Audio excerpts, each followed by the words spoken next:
For joining us tonight. For the last 3 hours, fire crews have been working to contain a wildfire in Bastrop County.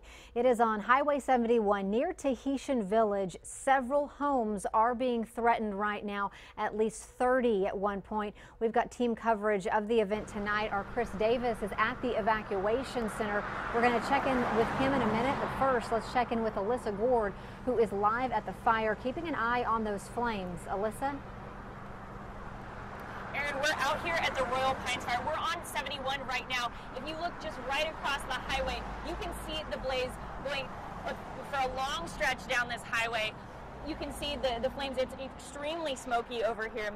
Now, we know that the fire started this evening. We don't know specifically what time yet, but as of 8 p.m., we know that 45% of it was contained. The county has actually lifted the evacuation order here. And they actually also stopped forward progress on the fire, which means they're just working on keeping it contained at this point. Still, it's extremely smoky. And as Aaron mentioned, there are about 30 homes here in Bastrop that are threatened. As of right now, none of them have been hit by the fire. Mandatory evacuations were in place earlier. We don't know the total number of homes that were impacted by that.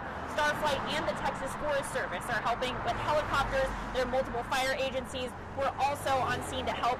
And again, we have no word yet on the cause, but again, a pretty intense blaze out here. Also, traffic is really being impacted out here. We've seen the westbound lanes of 71 closed and some backups on the side streets out here.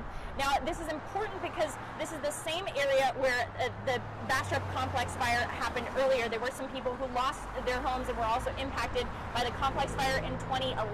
This was the most destructive wildfire in Texas history.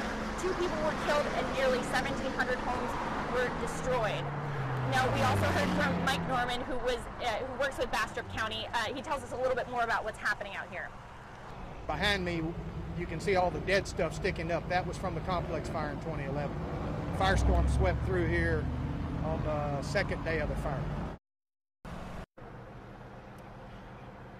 And again, at this point, forward progress on the fire has stopped, which means they're just trying to keep it contained. But this is a pretty intense blaze out here, and traffic here on 71 is being impacted. So if you're traveling in the area, keep an eye out for it. We'll keep you updated with our team coverage out here in Bastrop. For now, live, Alyssa Gord, KXAN News.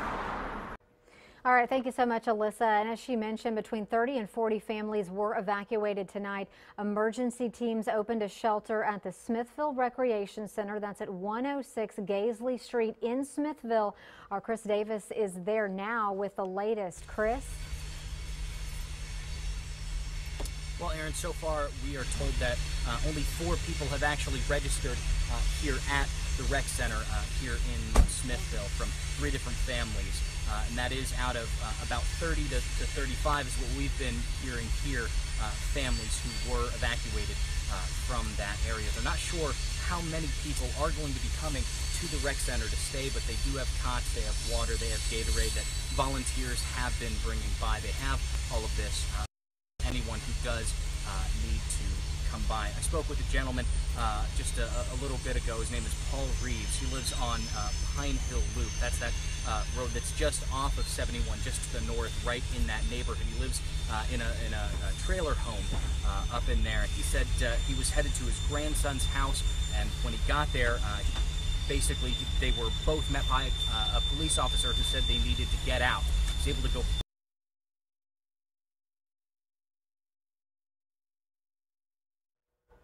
All right, looks like we lost Chris there, having some technical issues. But, you know, weather obviously has a lot to do with how dry it is out in Bastrop County right now. And if there's any wind, we want to check in with Rosie Newberry now, who's been tracking the conditions for us. Rosie? Thank you, Aaron. It is going to get worse in the next couple of hours as far as winds are concerned. Winds, not too much of an issue at the moment. Only about 5 to 10, maybe gusting up to about 15 miles per hour. But our low-level jet is going to kick in overnight like it's been doing the last few nights, which means if firefighters can't get a lot of this fire contained, then those winds are going to continue to spread the fire overnight. Drought is more of an issue. In Bastrop County specifically, we have abnormally dry conditions. That's the next step right before drought takes over the area. And we've been dry in many locations across central Texas for most of July. And then aside from a nice long wash a couple of weeks ago, most of us have been dry for about 2 weeks straight now.